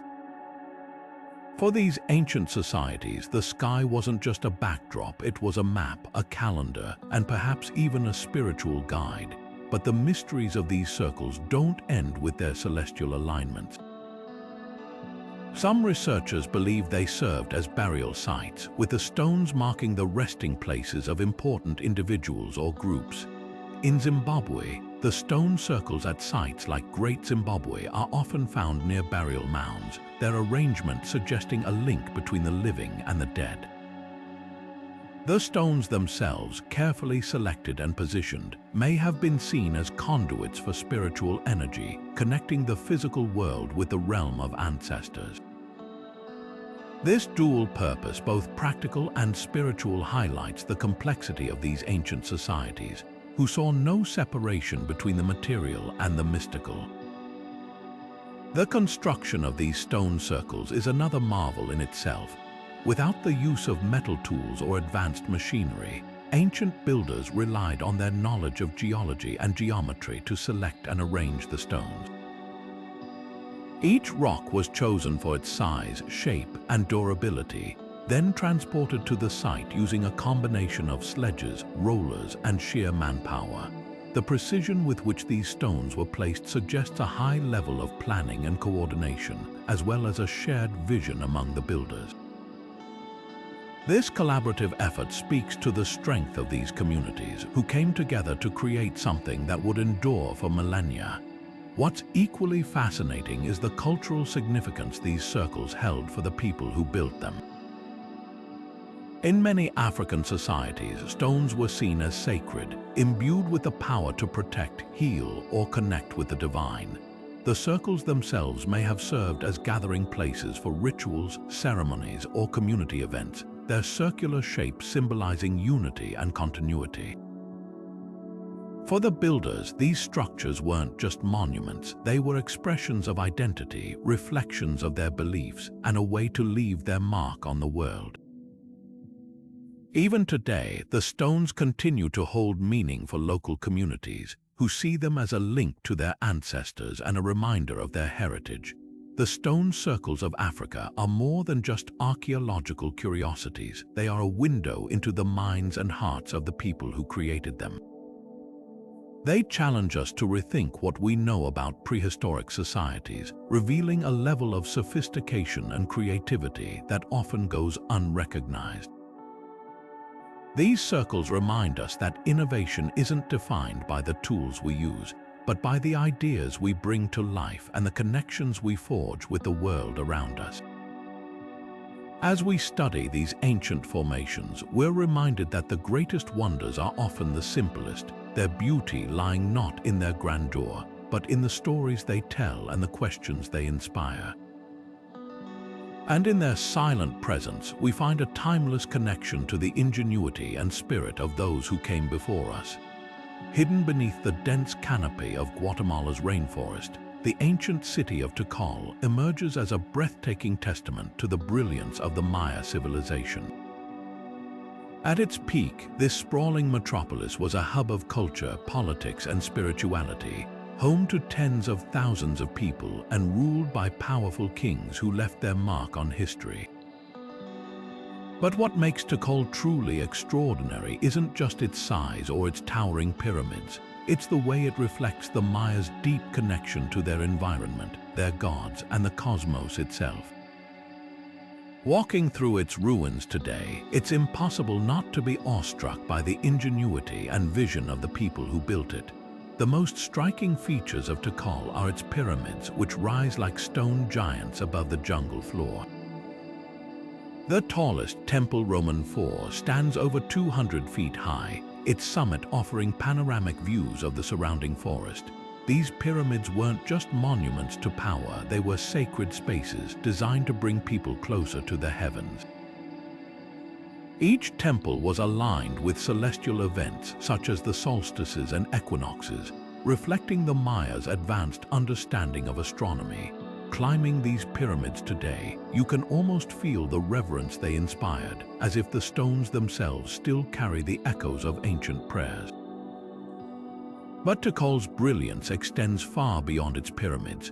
The city was a marvel of urban planning, with a carefully designed layout that included plazas, ball courts, and residential areas. The Great Plaza, the heart of Tikal, was flanked by towering temples and adorned with intricately carved stelae stone slabs depicting the city's rulers and their achievements. These carvings weren't just decorative, they were a way of preserving history, telling the stories of kings, wars, and alliances in a visual language that still speaks to us today. The Mayas' ability to combine art, architecture, and storytelling into a single, cohesive system is a testament to their cultural sophistication. One of the most fascinating aspects of Tikal is its water management system. In a region where rainfall is abundant but seasonal, the Maya engineered a network of reservoirs and canals to store and distribute water throughout the year. These reservoirs weren't just practical, they were also symbolic, reflecting the Mayas' belief in the sacredness of water and its role in sustaining life. The largest reservoir, the Central Acropolis, could hold millions of gallons of water, ensuring the city's survival during dry periods. This blend of practicality and spirituality is a hallmark of Maya ingenuity, showing how they seamlessly integrated their beliefs into every aspect of daily life. Building Tikal in the middle of a rainforest was no small feat. The Maya had to clear vast areas of dense jungle, transport massive stones, and construct towering pyramids, all without the use of metal tools, wheels, or pack animals. The process would have required immense coordination and effort, with thousands of workers contributing to the city's construction. Yet, the Maya embraced these challenges, turning the jungle itself into a source of inspiration. The city's buildings are adorned with carvings of animals, plants, and mythical beings, celebrating the natural world and its connection to the divine. It's a reminder that for the Maya, the environment wasn't just a backdrop, it was an integral part of their identity. Tikal's cultural and spiritual significance cannot be overstated. For the Maya, the city was more than just a place to live. It was a reflection of their worldview, a microcosm of the cosmos itself. The pyramids represented sacred mountains, while the plazas symbolized the flat earth, and the reservoirs mirrored the celestial waters above. This holistic approach to architecture and urban planning reflects a society that saw no separation between the physical and the spiritual, the earthly and the divine. It's a perspective that continues to inspire and challenge us today, reminding us of the interconnectedness of all things. As we explore the ruins of Tikal, we're reminded that this ancient city is more than just a collection of stones. It's a living legacy, a testament to the creativity and resilience of the Maya people. It challenges us to rethink what we know about prehistoric civilizations, revealing a level of sophistication and artistry that rivals even modern achievements. Tikal isn't just a wonder of the ancient world. It's a celebration of the human spirit, a reminder that even in the most challenging environments, we have the capacity to create something extraordinary. And as we walk its ancient pathways, we're left with a profound sense of connection to the people who built it, their vision and determination echoing through the ages. Stretching across the windswept fields of Brittany, France, the Karnak stones stand as one of the most enigmatic and awe-inspiring prehistoric sites in the world. With over 3,000 standing stones arranged in rows, circles, and clusters, this ancient landscape is a puzzle that has fascinated archaeologists, historians, and curious visitors for centuries. Who erected these massive stones and what purpose did they serve? Were they markers of celestial events, sacred symbols, or perhaps something even more profound? The answers remain elusive, but the mysteries of the Karnak stones offer a fascinating glimpse into the ingenuity and spiritual depth of ancient societies. One of the most striking aspects of the Karnak stones is their sheer scale and organization. The stones, some towering over 20 feet tall, are arranged in long, parallel rows that stretch for miles across the countryside. This meticulous alignment suggests more than just random placement. It hints at a deliberate design, possibly tied to the movements of the sun, moon, or stars. Some researchers believe the stones functioned as a kind of prehistoric observatory, their positions marking solstices, equinoxes, or other astronomical events. For a society without written records, these alignments could have served as a calendar, guiding agricultural activities or ritual practices. The idea that these stones might have connected ancient people to the cosmos adds a layer of depth to their enduring mystery. But the Karnak stones aren't just about astronomy. They also hold deep cultural and spiritual significance. Many theories suggest they were part of religious or ceremonial sites, perhaps used for rituals honoring ancestors or nature spirits. The stones' placement in natural landscapes, often near waterways or elevated ground, underscores their connection to the environment. For the people who built them, these stones may have been more than just markers. They could have been seen as living entities, imbued with spiritual energy or even representing the presence of deities. This blending of the physical and the mystical reflects a world view where the natural and supernatural were deeply intertwined, and where stones could serve as bridges between the earthly and the divine. The techniques used to erect the Karnak stones are another marvel in themselves. Without the aid of modern machinery or metal tools, ancient builders relied on sheer ingenuity and teamwork to move and position these massive rocks. The stones, many weighing several tons, were likely transported using a combination of sledges, rollers, and levers, with teams of workers coordinating their efforts to achieve precision. The process of raising the stones into a vertical position would have required careful planning and coordination, as well as a deep understanding of balance and leverage.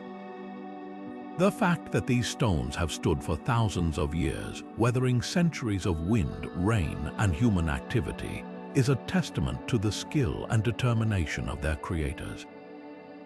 What's equally intriguing is how the Karnak stones reflect the broader cultural achievements of the people who built them. The stones are part of a larger tradition of megalithic construction found across Europe, from Stonehenge to the menhirs of Portugal. This widespread practice suggests a shared cultural heritage, with ideas and techniques being passed down and adapted by different communities. The Karnak stones, with their unique alignments and arrangements, stand out as a particularly striking example of this tradition, showcasing the creativity and technical prowess of prehistoric societies. They remind us that even in the absence of written records, ancient people were capable of extraordinary achievements, leaving behind a legacy that continues to inspire and mystify. As we walk among the Karnak stones today, we're reminded that these ancient formations are more than just relics of the past. They are a testament to the enduring human spirit of curiosity and creativity.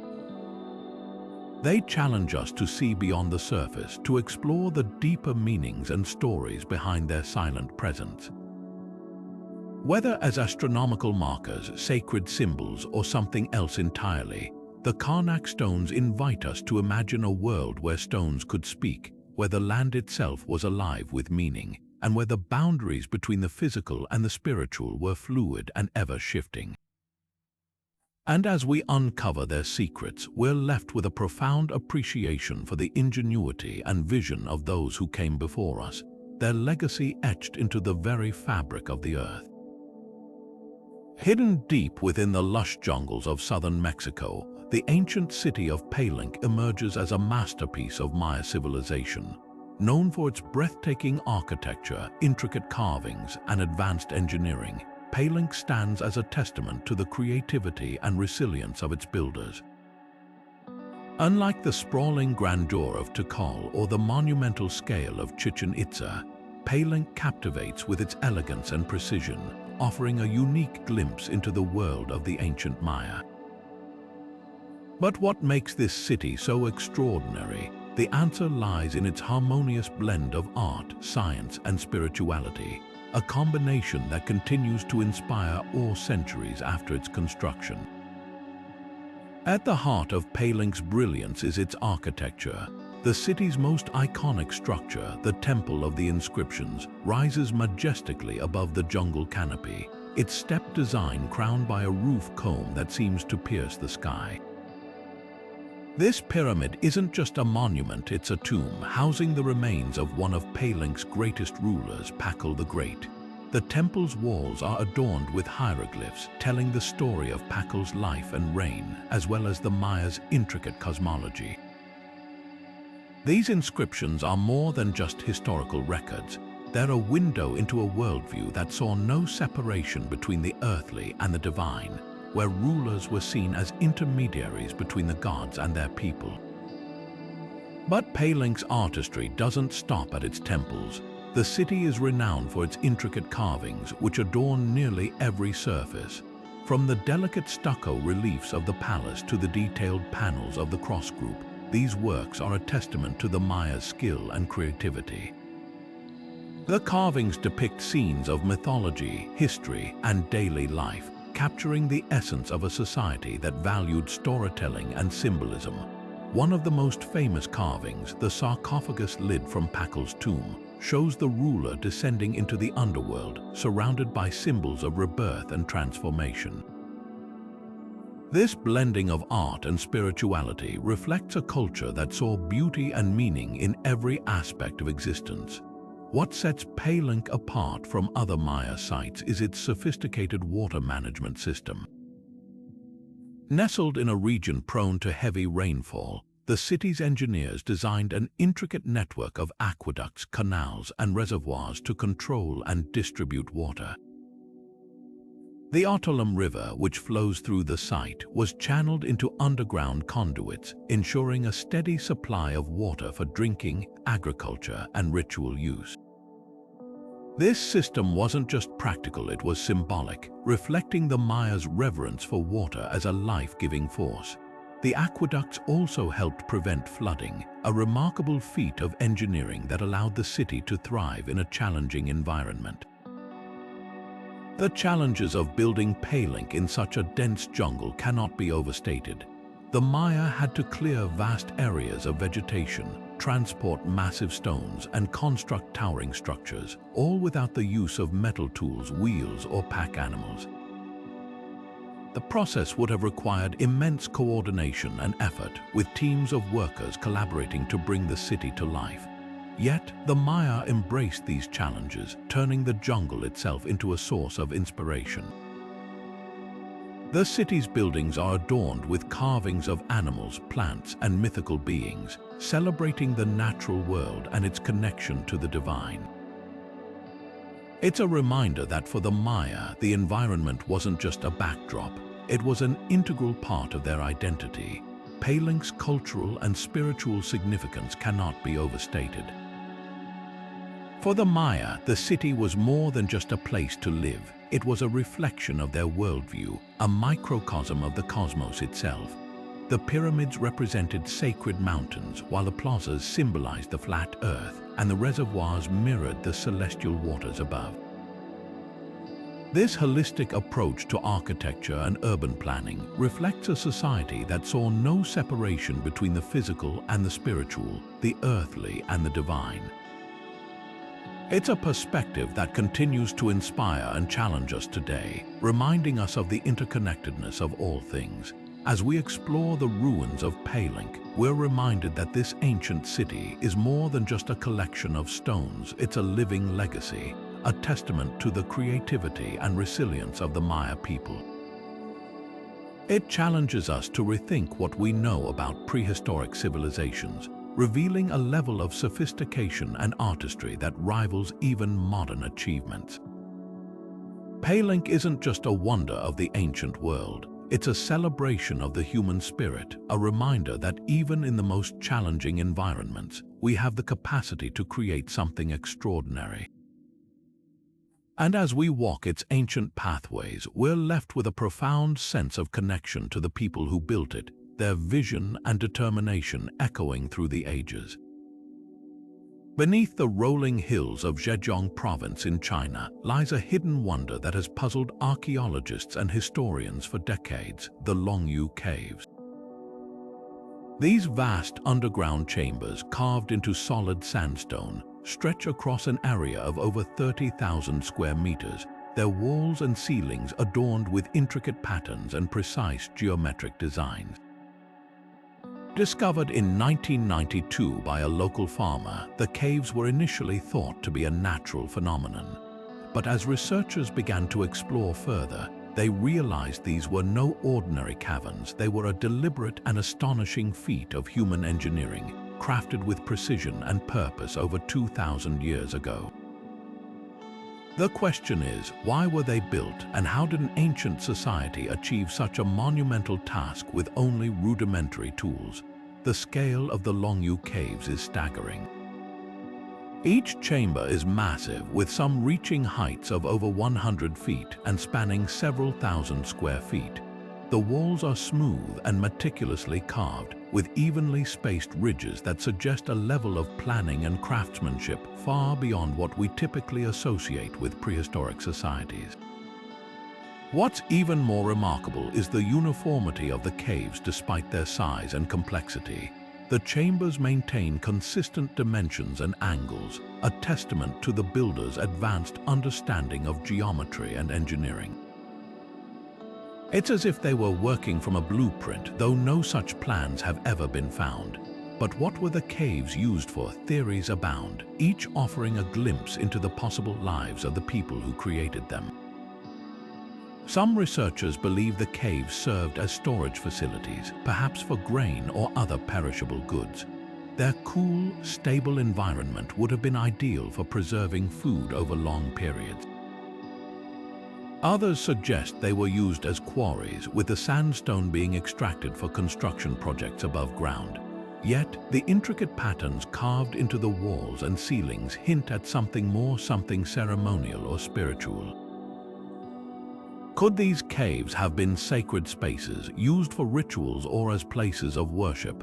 The absence of artifacts or inscriptions makes it difficult to say for certain, but the sheer effort invested in their creation suggests they held deep significance for their builders. The techniques used to carve the Longyu Caves are another mystery.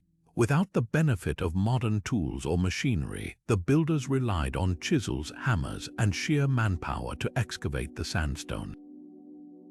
The precision of their work is astonishing, with each ridge and groove carefully aligned to create a sense of harmony and balance. Some researchers have speculated that the builders used a technique called fire setting, where fires were lit against the rock to heat and weaken it, making it easier to chip away. This method, combined with the use of water to cool the stones, could have allowed them to carve the caves with remarkable efficiency. Yet, even with these techniques, the sheer scale of the project would have required an enormous amount of time, effort, and coordination. The cultural significance of the Longyu Caves is just as intriguing as their construction. For the people who built them, these underground spaces may have represented more than just practical or spiritual utility. They could have been a way of asserting their identity and leaving a lasting mark on the landscape. The cave's location, hidden beneath the earth, adds to their mystique, suggesting they were meant to be places of seclusion or reflection. The patterns carved into the walls with their repeating waves and spirals may have held symbolic meaning, perhaps representing the cycles of nature or the flow of water. In a society where the natural world was deeply intertwined with daily life, these designs could have served as a visual language, communicating ideas and beliefs that have been lost to time. What makes the Lascaux caves truly remarkable is their enduring mystery. Despite decades of research, we still don't know who built them, why they were created, or how they were used. The absence of written records or artifacts makes it difficult to piece together their story, leaving us with more questions than answers. Yet, this very mystery is part of what makes the caves so captivating. They challenge us to imagine a world where people could achieve extraordinary things with limited resources, where creativity and determination could transform a hillside into a masterpiece. As we explore the depths of the Lascaux caves, we're reminded that the greatest wonders are often the ones that defy explanation. These ancient chambers are more than just a marvel of engineering. They're a testament to the ingenuity and vision of a society that dared to dream big. They invite us to look beyond the surface and consider the untapped potential of human creativity, even in the most unlikely of places. And as we uncover their secrets, we're left with a profound appreciation for the legacy of those who came before us, their hands carving not just stone, but a story that continues to inspire. From the towering pyramids of Egypt to the intricate carvings of the Maya, the hidden wonders of prehistoric civilizations stand as timeless testaments to human creativity and resilience. These ancient marvels, born from the minds and hands of people who lived thousands of years ago, continue to captivate and inspire us today. Each stone, each carving, each carefully engineered structure tells a story of innovation, determination, and a profound connection to the world around them. These creations remind us that the human spirit is boundless, capable of achieving extraordinary things even in the face of unimaginable challenges. What makes these ancient wonders so remarkable isn't just their size or complexity, it's the ingenuity behind them. Without the tools and technology we rely on today, our ancestors devised solutions that were both practical and profound. They built cities in deserts, carved temples from mountains, and created art that still moves us centuries later. Their ability to adapt, to problem solve, and to dream big is a legacy that continues to shape our understanding of what it means to be human. These civilizations weren't just surviving, they were thriving, leaving behind a legacy that still speaks to us today. As we uncover more about these ancient marvels, we're not just learning about the past, we're gaining a deeper understanding of ourselves. The challenges these civilizations faced, whether it was building in unforgiving landscapes, creating systems to sustain life, or finding ways to connect with the divine mirror, many of the challenges we face today. Their solutions, born from creativity and collaboration, offer lessons that remain relevant in our modern world. They remind us that innovation isn't just about technology. It's about vision, resourcefulness, and the willingness to see possibilities where others see obstacles. The stories of these ancient civilizations are far from over. Every new discovery, every piece of the puzzle we uncover, adds to the richness of our shared history. From the precise alignment of Stonehenge to the hidden depths of the Lascaux caves, these wonders invite us to ask questions, to explore, and to marvel at the ingenuity of those who came before us. They remind us that history isn't just a collection of dates and facts, it's a living, breathing narrative, filled with moments of triumph, struggle, and wonder. So let's keep exploring. Let's keep uncovering the mysteries of the past, celebrating the achievements of ancient civilizations, and drawing inspiration from their creativity and resilience. Whether you're a history enthusiast or simply curious about the world, there's always more to discover, more stories to uncover, and more wonders to marvel at. If you've enjoyed this journey into the hidden wonders of prehistoric civilizations, Don't forget to like, share, and subscribe for more explorations into the past. Together, let's continue to celebrate the incredible legacy of our ancestors and the limitless potential of human ingenuity.